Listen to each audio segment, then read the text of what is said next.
जय श्री राम दोस्तों। पुराणों में छोटी छोटी बातों का भी वर्णन आता है। पल के झपकने को लेकर देवी भागवत पुराण एवं अन्य पुराणों में एक कथा है। इस कथा का संबंध माता सीता के पूर्वजों से है। राजा निमि के राज्य में अकाल और अनावृष्टि हुई तो प्रजा संकट में आ गई। निमि बड़े धर्मात्मा थे।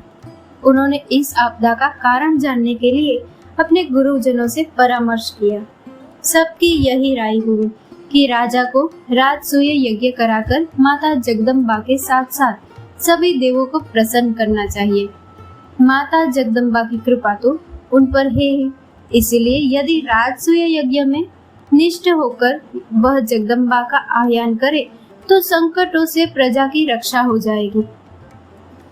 निमि ने यज्ञ का निश्चय किया और पिता की आज्ञा से यज्ञ की तैयारी भी आरंभ कर दी। उस समय भृगु, अंगिरा, वामदेव, गौतम, वशिष्ठ, पुलत्स्य, रुचिक, पुलह और कृतु जैसे श्रेष्ठ महर्षियों को आमंत्रित किया गया। वशिष्ठ इनके कुलगुरु थे।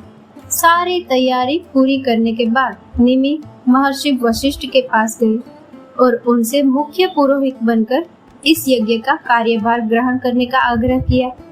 निमि ने कहा, गुरुवर, प्रजा बहुत कष्ट में है। इस कष्ट का अंत राजसी यज्ञ से ही होगा। आप कुलगुरु हैं, अतः विद्वान महर्षियों के साथ यज्ञ संपन्न कराए ताकि प्रजा का कल्याण हो। मैंने यज्ञ सामग्री तैयार कर ली है। अब 5 वर्ष के लिए दीक्षित होकर विधि पूर्वक यज्ञ करके माता जगदम्बा की कृपा प्राप्त करना चाहता हूँ। वशिष्ठ निमि के विचारों से प्रसन्न थे। वशिष्ठ ने कहा, आपके विचार कल्याणकारी है, किंतु इसमें एक बाधा है। आपसे पहले इंद्र ने मुझे अपने यज्ञ का पुरोहित बना लिया है। आप यज्ञ सामग्रियों को सुरक्षित रखें। मैं इंद्र का यज्ञ पूर्ण करते ही आपका यज्ञ आरंभ करूंगा। निमि ने कहा, गुरुवर, मैंने अन्य महर्षियों को भी निमंत्रित किया है। फिर यज्ञ सामग्री को इतने समय तक सुरक्षित रखना कैसे संभव होगा? आप कुलगुरु हैं, इसलिए आप मेरे यज्ञ के लिए चलने की कृपा करें। इंद्र दूसरा आचार्य चुन सकते हैं। वशिष्ठ ने बात टाल दी और यह कहते हुए चले गए कि इंद्र का यज्ञ पूरा कराकर वह शीघ्र आएंगे और यज्ञ आरंभ करेंगे। इंद्र का यज्ञ लंबा खींचने लगा। कई वर्ष बीत गए। निमि और प्रतीक्षा करने की स्थिति में नहीं थे, सो उन्होंने गौतम को आचार्य बनाया और यज्ञ आरंभ किया। इंद्र का यज्ञ अनेक वर्षों के बाद संपन्न हुआ। वशिष्ठ को ध्यान आया कि उन्हें निमि का यज्ञ भी कराना है। वह तत्काल चले। वहां पहुंचे तो पता चला कि गौतम को आचार्य बनाकर यज्ञ शुरू हुआ। वशिष्ठ क्रोधित हो गए। उन्होंने श्राप दिया, तुमने मुझे आचार्य बनने का न्योता देकर किसी अन्य से यज्ञ कराया। अपने गुरु का अपमान किया है तुमने। तुम्हारे लिए यह शरीर व्यर्थ है। तुम विदेह यानी बिना देह के हो जाओ। जिस समय निमि को श्राप मिला वह यज्ञ में दीक्षित थे। उनके ऋत्विज ब्राह्मणों ने आपस में परामर्श करके निमि के शरीर को मंत्र शक्ति के बल से सुरक्षित कर दिया। उनके शरीर से प्राण को निकलने ही नहीं दिया। परम ज्ञानी वशिष्ठ द्वारा श्रापित होने से निमि भी क्रोधित हुए। क्रोध में वह यहाँ तक सोच बैठे कि इंद्र की ओर से मिलने वाली दक्षिणा के लोभ में कुलगुरु होने के बाद भी मेरा यज्ञ ठुकराया और अब स्वयं मुझे विदेह करना चाहते हैं। निमि ने कहा, मूर्खता से भरा आपका शरीर कल्याणकारी नहीं है। आप इस शरीर के अधिकारी नहीं है, इसीलिए आपका भी शरीर क्षय हो जाएगा। निमि यज्ञ में दीक्षित तो थे ही, साथ ही साथ पृथ्वी पर इंद्र के समान श्रेष्ठ थे। श्राप खाली नहीं जा सकता था। श्रापित होकर वशिष्ठ अपने पिता ब्रह्मदेव के पास पहुंचे। क्षय से पीड़ित शरीर का कष्ट सुनाकर श्राप निवारण की युक्ति पूछी। ब्रह्मा जी ने कहा कि वशिष्ठ को इस शरीर का त्याग करना होगा। उन्हें मित्रा वरुण और उर्वशी के संयोग से फिर से देह धारण करना पड़ेगा, यानी जन्म लेना पड़ेगा। वशिष्ठ का जन्म उर्वशी और मित्रा वरुण से हुआ। इधर निमि के यज्ञ समाप्त होने पर सभी देवता अपनी आहुति ग्रहण करने पधारे। निमि ने अशरीर होते हुए भी सबकी उत्तम स्तुति की। देवताओं ने प्रसन्न होकर निमि से कहा कि इस यज्ञ के फल स्वरूप उन्हें मानव या देवता का स्वरूप मिल सकता है।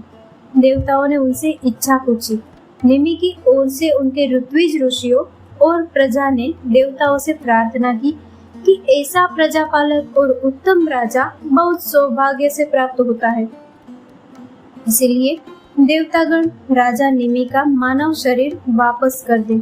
निमि ने कहा, हे देवताओं, इस शरीर के खो देने के डर में भरकर मैंने क्रोधवश देव तुल्य अपने गुरु को श्राप दिया, अतः मुझे अब शरीर मोह से विरक्त ही हो गई है।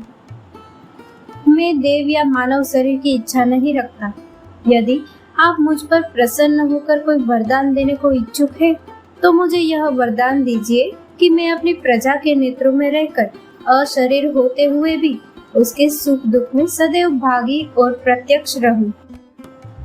देवताओं ने निमि से कहा, माता जगदम्बिका से यह वरदान मांगे, वह स्वयं आपको वरदान देने की इच्छुक है।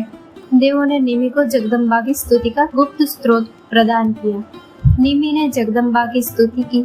माता जगदम्बा ने निमि को दर्शन दिए। निमि ने मांगा, मुझे ऐसा ज्ञान दे जिससे मैं अशरीर होते हुए सभी मोह माया से मुक्त रहूं और प्रजा के नेत्रों में ठहर सकूं। भगवती ने कहा, अभी तुम्हारा प्रारब्ध भोग पूर्ण नहीं हुआ है। तुम्हें मैं सभी चर और अचर प्राणियों के नेत्र में वास करने का अधिकार देती हूँ। तुम पृथ्वी लोक पर आने वाले सभी जीवों में आंखों की पलक बनोगे। तुम्हारे कारण ही प्राणियों को आंखों की पलक गिराने की शक्ति मिलेगी। देवतागण इससे मुक्त रहेंगे, इसीलिए वे अनिमिष कहलाएंगे। देवी ने मुनियों को कहा कि निमि से एक दिव्य पुत्र पैदा होगा जो विदेह कुल का मान बढ़ाएगा। निमि के बाद उनके भाई देवरात ने शासन संभाला। देवरात का प्रताप ऐसा था कि जिस पिनाक धनुष को महादेव ने सतीदाह के बाद देवताओं के वध के लिए उठा लिया था, क्रोध शांत होने पर वह धनुष महादेव ने देवताओं को भेंट कर दिया।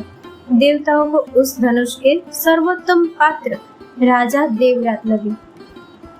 इंद्र ने भगवान शिव का वह धनुष पिनाक उनके पास सुरक्षित रखने के लिए दिया था। इसी कुल में राजा जनक हुए, जिनकी पुत्री वैदेही से श्री राम का विवाह हुआ। भगवान ने वही धनुष तोड़कर स्वयंवर जीता था।